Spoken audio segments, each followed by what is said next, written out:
మీకు 26 నుంచి 28 సైజ్ వరకు బ్లౌజ్ మెజర్మెంట్స్ చూపిస్తాను. 26 నుంచి 30 వరకు అని చెప్తున్నారు అందరూ, కానీ అలా కాదండి. 29, 30 సైజు వేరే ఉంటుంది, జస్ట్ తేడా ఉంటుంది.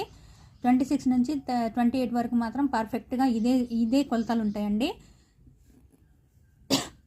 ఫస్ట్ నెక్ డీప్ 11 ఉంటే నెక్ 1.5 పెట్టుకోవాలి, 1.5 ఇంచ్ పెట్టుకోవాలి, షోల్డర్ 3 పెట్టుకోవాలి. ఈ చార్ట్ ఒకసారి గమనించండి. 10 ఉంటే ఇలా పెట్టుకోవాలి. 9 నుంచి చేంజ్ అవుతుందండి. 9, 8 ఒకటేలాగా ఉంటాయి, 10, 11, 10 ఒకటేలాగా ఉంటాయి. మళ్ళీ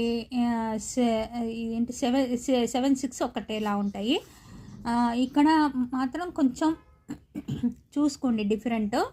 ఒకవేళ తక్కువ ఉంటే చంక రౌండ్ అనేది, ఆమ్ రౌండ్ అనేది తక్కువ ఉంటే పైకి ఇలా ఒక హాఫ్ ఇంచ్ అన్న గీత గీసుకొని రౌండ్ సెట్ చేసుకోండి.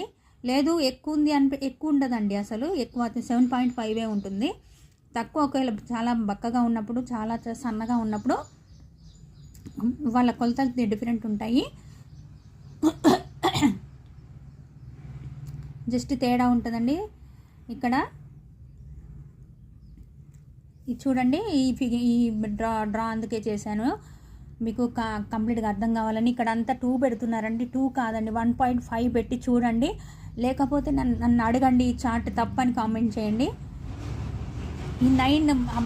ఈ 26 నుంచి 28 వరకు చాలా సన్నగా ఉంటారండి. సన్నగా ఉన్నప్పుడు భుజాలు జారుతూ ఉంటాయి. 1.5 పెడితే పర్ఫెక్ట్గా ఉంటుంది. ఇదిగో షోల్డర్ నుంచి నెక్ వరకు కూడా మనం 4.5 తీసుకోవాలి. ఇక్కడ ఆమ్ డౌన్ 5.5 తీసుకోవాలి. రెండిటికి ఈ 4టికండి ఆమ్ రౌండ్ వచ్చేసి అన్నిటికీ ఒకటేనండి. చూడండి, మీకు అర్థమైంది అనుకుంటాను. థ్యాంక్స్ ఫర్ వాచింగ్ అండి.